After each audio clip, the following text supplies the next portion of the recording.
Hello students, welcome to my channel, and this video is of grade 7, sorry, and this is the grammar gear. Chapter 4 we were studying, students, and the name of the chapter was confusing adjectives.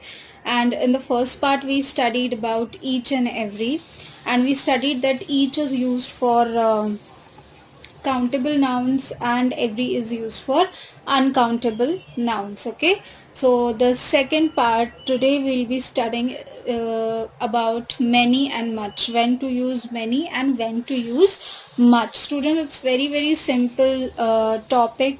You'll understand it very easily, and I hope you will put this into your writing and into your speaking whenever you are writing or speaking English. Okay, so students, let us start. So today we'll be studying many and much, when to use many and when to use much. These are the most confusing adjectives. As we know, these are the adjectives of quantity because they identify quantity. Many or much is whenever you say these words, automatically quantity or the number or something just related to quantity or number comes to your mind. Okay, students, so many, first of all we'll see that many is used for countable nouns, where a noun that can be counted as a whole. For that, when you want to identify a noun or when you want to use a noun that can be counted as a whole, you use the adjective many. So many, what can be counted? Now we'll come to that, which nouns can be counted. So I think there are certain examples given over here in the slide, like apples, shirts, restaurants, houses, etc. can be counted.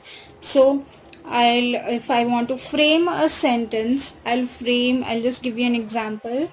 I'll frame it as, how many apples do you have? Okay, how many apples? Okay, so here if you notice, I'm using the word many for apples. Why I'm using the word many for apples? Because here apples is a noun, or apple is a noun, and apples can be counted. Okay, any countable noun, any noun that can be counted or any noun that is countable, we use the adjective many for it. So here the example is given, there are many restaurants around my house. So if you see over here, restaurants is the noun that can be counted, and with it I will use many. I will not say there are much restaurants. Have you heard? This is a wrong sentence, absolutely wrong sentence.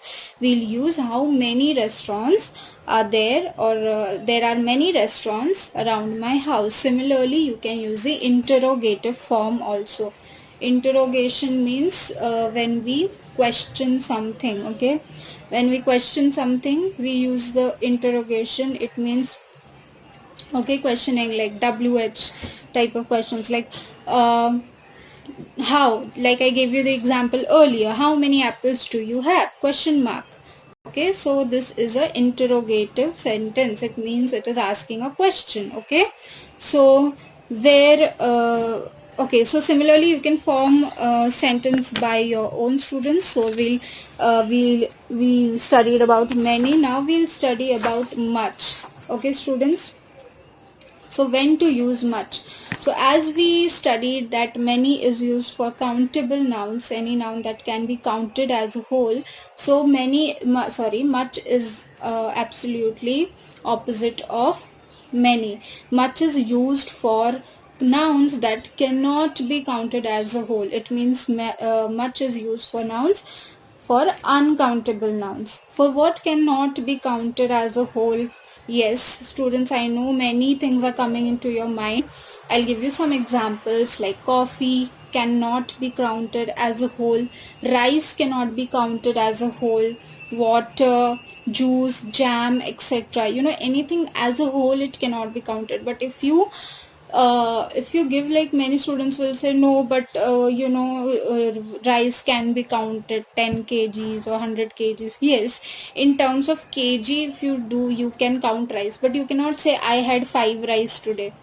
No, you will say I had little rice. or I did not have much rice today. But you'll not say I had 10 rice or I had 100 rice. Okay, students, so don't confuse like in terms of kg or in terms of grams, in terms of hours, in terms of all these things you can count. But as a whole, if I take coffee as a whole, I'll not say I had one coffee. I had, one coffee in my milk today. It doesn't. I'll say in terms of teaspoons. Like I had I'd put 1 teaspoon coffee in my milk today, whatever. Okay, so I hope you're understanding this, so please don't get confused, because many students ask me this question, so I thought to clarify it earlier only. Okay. So now we come to an example here. It's given, I have not gotten much money, etc. So money cannot be counted, like money as a whole cannot be counted. Yes, in terms of number it can be counted. Okay, I will not say I don't have 20 40 money. It's not like that. Yeah, in terms of rupees, dollars, euros, etc., you can count it.